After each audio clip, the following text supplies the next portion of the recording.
Okay, guys, so here is Cycle J Phase 5. So we're going to need, so we've done where we kind of left off is where I would give you the graph of, um, and it's all in the material I sent you, like everything we've done so far, but I would give you the graph of a position function and then we'd answer questions really based off of all of these facts. Okay, but now, and this is what I was wanting to do when school stopped, is I'm giving you the velocity graph, and then you have to answer questions. Okay, so at what time is the particle at rest? Explain. Well, guys, you have to ask yourself, this is the graph of what? What is this the graph of? This is velocity. So I think of my facts. I look at this, and when you were taking your test, I would write this down immediately. So you look at you think of your facts at rest. Okay, so you find position at rest. This is the graph of velocity, so we want the velocity to be 0. All right, this is the graph of velocity. Where is it 0? It is 0 at time t equals 3 and t equals 11, and then again at t equals 17, and they're asking you to explain. So for A, the answer is t equals 3. I'll just go comma. 11 and 17, explain, because v of t equals 0 at these times. You know, if you want to say at these times or something, I'll say at these times.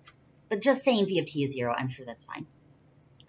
B, at what times does the particle change direction? All right, so again, you're looking here.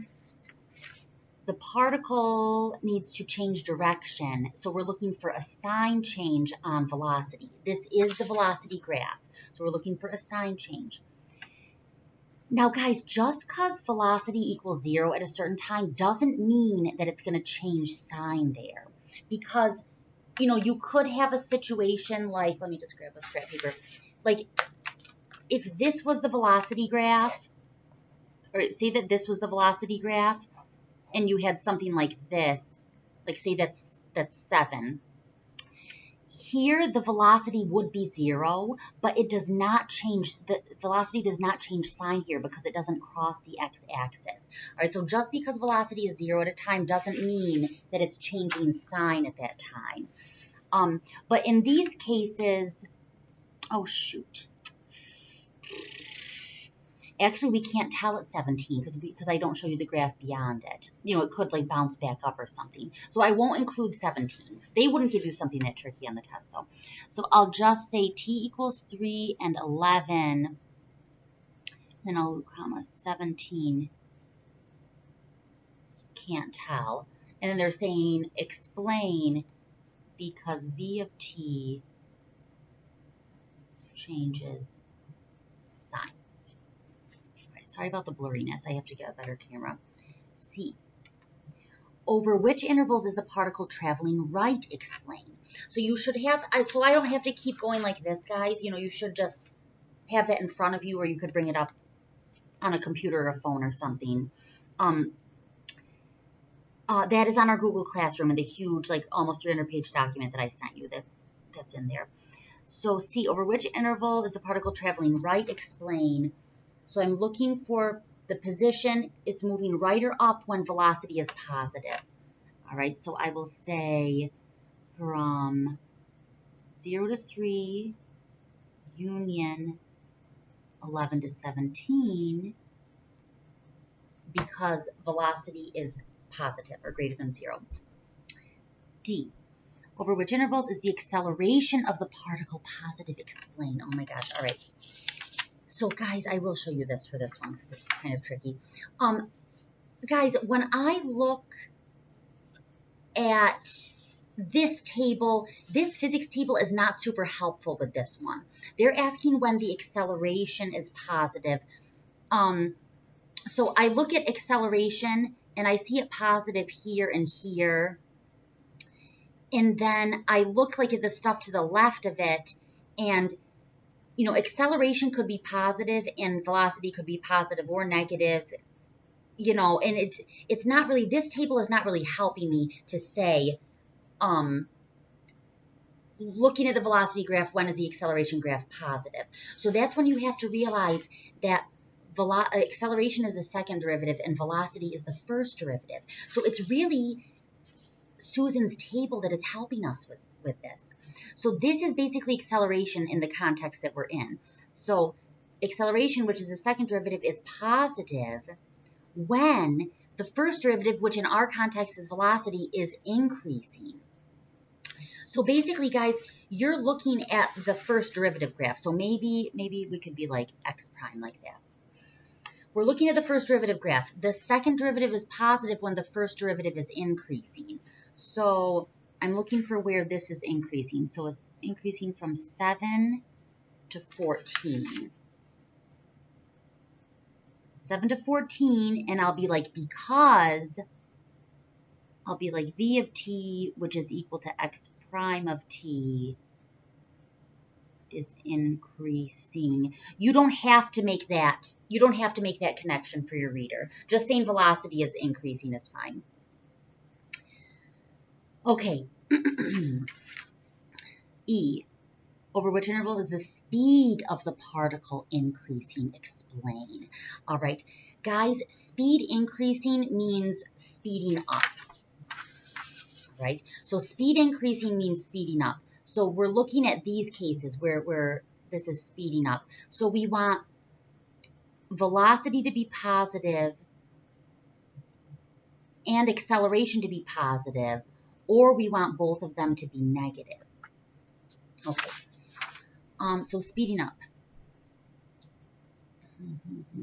All right. So actually, I know that from 7 to 14, acceleration is positive, because I just answered that question. So I know acceleration is positive here. If within this interval I could also find a place where velocity is also positive, then that would mean the speed of the particle is increasing, or it's speeding up. So from 7 to 14, here I've got acceleration positive. But from here to here, velocity is negative, because this is a velocity graph and it's below the x-axis. And then from here to here, it's positive. So really, from 11 to 14, all right, for sure. But also, guys, is there a place where both velocity and acceleration are negative? And the answer is, well, acceleration is negative here because velocity is decreasing. Oh, and acceleration is also negative here because velocity is decreasing.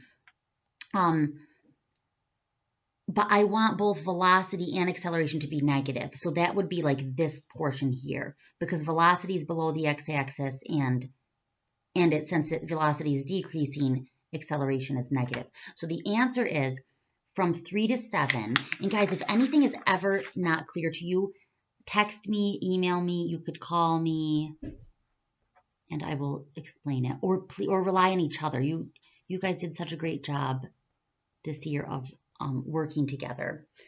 So, try to be in contact with each other. All right, so 3 to 7. Okay, and I'll be like, because on 3 to 7, v of t is less than 0 and a of t is less than 0. Oh man, I have a better way than what I'm saying.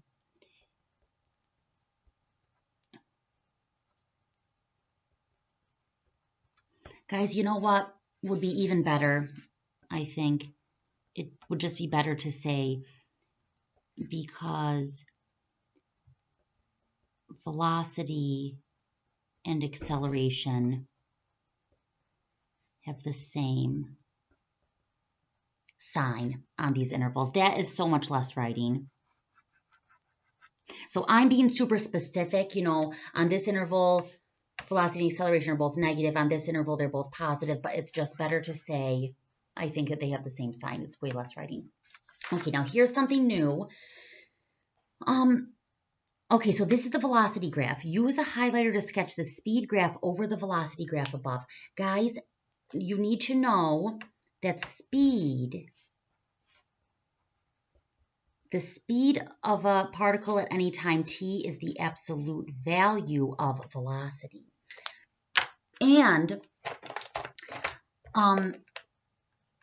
if you take the absolute value of a graph, something really kind of nice happens.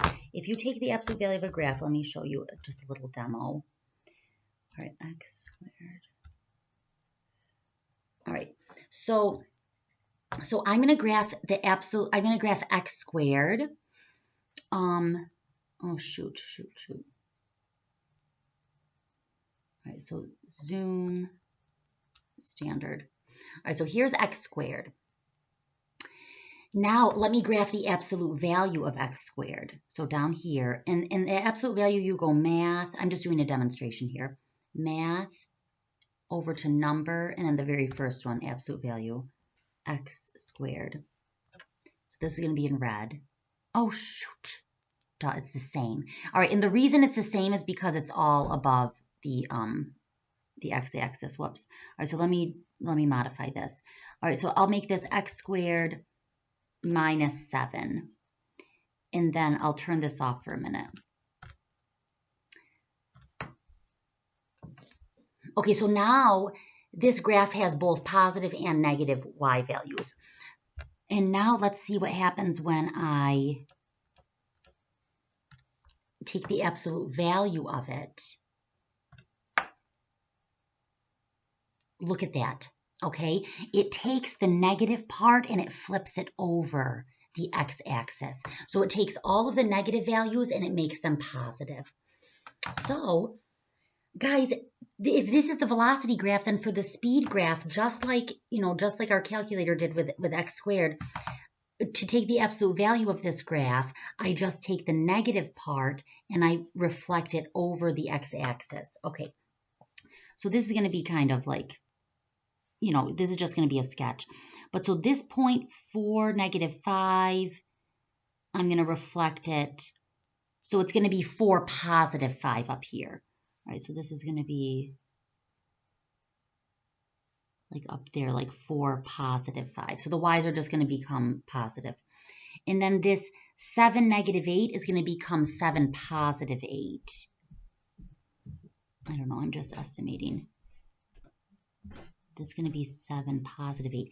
This 10, -1 is going to become 10, +1.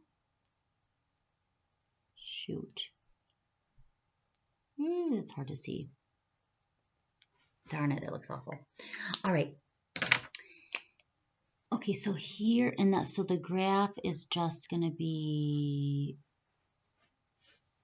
like this. All right, so it wants me to highlight the whole speed graph. So I'll go, I highlight the positive parts and then the negative part gets flipped over. So this blue is the speed graph. What is the speed of the particle at t = 0? All right, at t = 0, the speed of the particle is 4. 4. C. What is the speed of the particle at t = 4? So the velocity at t = 4 was -5, but on the speed graph, remember this got reflected, so it's 5. We don't know units. Hi, Jane. Okay, what is the maximum speed from t = 0 to 17? All right, this is D. The maximum speed. So I'm looking at the blue graph. And on this interval, where is the speed at its max? And it's up here. Okay, so it'd be at 8. All right. Oh, so that's just kind of interesting. So the max for speed, this max for speed was a min for velocity. Now E, over which intervals is the speed of the particle increasing? Now guys, if you just had the velocity graph still, then you'd be wanting to think of this kind of like how we did E over here. The speed of the particle increasing. So that means speeding up. So here again, they're asking us, when is the speed of the particle increasing? So when is the particle speeding up? And now that I actually have this speed graph, I'm not looking at the velocity graph, I actually have the speed graph. I can just look at where this blue graph is increasing. So that's actually another way that you could have figured out like this answer here. But actually, if they're asking you to explain, then this probably isn't a good method, to do the speed graph. Because for an explanation, they'd want to hear, velocity and acceleration have the same sign. Speed of the particle increasing. Yes, I'm just looking at the speed graph. So increasing from 3 to 7. Union from 10 to 14. And I am not asking you to explain here. And then when is the speed of the particle decreasing from 0 to 4? No, to 3. Decreasing there. And then from 7 to 11. And then from 14 to 17. Okay, guys, so there it is. So this stuff is not on Delta Math. So just keep going with more practice. And in the huge document that I'm making, or that I have up on Classroom, there is this stuff. Yeah, there is this with the answers is already up there. Okay, I'll talk to you later. Bye-bye.